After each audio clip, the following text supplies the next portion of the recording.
Magandang umaga po, magandang tanghali, magandang hapon, magandang gabi mga kaantingero-antingera ko dyan.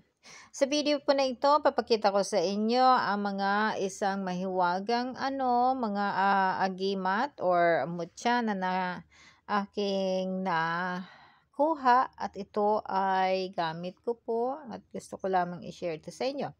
So anyway, kung gusto niyo po na ganito ang usapan, please continue watching. Pero kung hindi po, please skip. At huwag pong makakalimot magdasal sa mahal na Diyos. Halina po tayo. So ito po, unahin po natin ito. Yan po. So ito po ay mga na dasalan na po ito. Anong Holy Week. So, isi-share ko lamang po ito bago ko siya ilagay sa lalagyan sa aking display kasi. So, ito po, ito ay nag-aakit ng kwarta. So, ito po ay, ang lahat po na na agimat or mutya at pinofocus ko po siya sa pagdala ng swerte sa akin. At wala naman pong fail, talaga naman pong swerte naman ang dala sa akin. So, ito po, bibitay ko. So, ito po, ayan, ang ganda po nito. So, tingnan ninyo.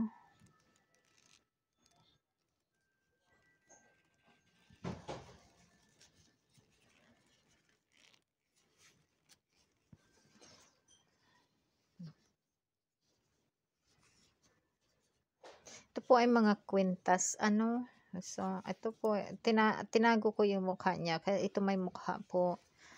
So, ito po ay gamit ko sa protection. Itong pong ito ay, tingnan po ninyo, meron siyang God, best, rich, love, great, home.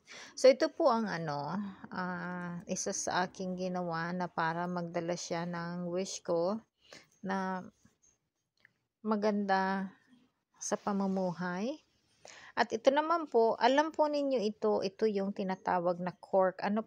Yung ang kukunin po ninyo ay yung hindi bali yung po siya, yung hole. So ito po ay napakagandang gamit po sa pag ng yung poverty po, yung para matigil yung pagiging poverty, So, ito po, pero sasamahan mo po ito ng iba, hindi hindi ito lang mismo. Sasamahan mo rin ito ng iba para maging epektibong masyado para sa pagdala ng ganda ng buhay. So, anyway po, ito ang ito ang aking number 1 na bahagi na ginawa ko po. So, anyway, sana nagustuhan po ninyo itong mga baby ko po ito. So, mga alaga ko po yan. Sige, bye for now.